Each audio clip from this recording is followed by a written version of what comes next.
Right now, on average, Odell Beckham is the fourth wide receiver selected ADP behind Antonio Brown, Des Bryant, and Calvin Johnson. That means he's ahead of Demaryius Thomas, A.J. Green, Julio Jones, Jordy Nelson. Do we need to slow our roll on the Odell Beckham hype machine right now?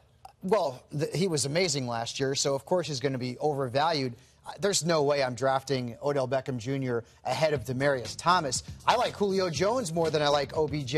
He's not going to average 17 fantasy points a game like he did last season with Cruz back, with Vereen in the mix, with Randall in the mix. He's a great wide receiver and worth a second-round pick, but it's a little too rich for my blood money. And you're absolutely right with that. I think pump the brakes. I think a lot of people fall in love with the celebrity Odell Beckham, of course. I mean, he just blew up, and you see him everywhere from the Met Gala to the red carpet of every event, during the offseason. But he's still been working hard, and I think when you look at Odell Beckham, very talented, but don't believe that hype. But he is priority number one in the second round. I mean, 1,300 yards and 12 touchdowns. It's kind of, he was amazing. That's all right.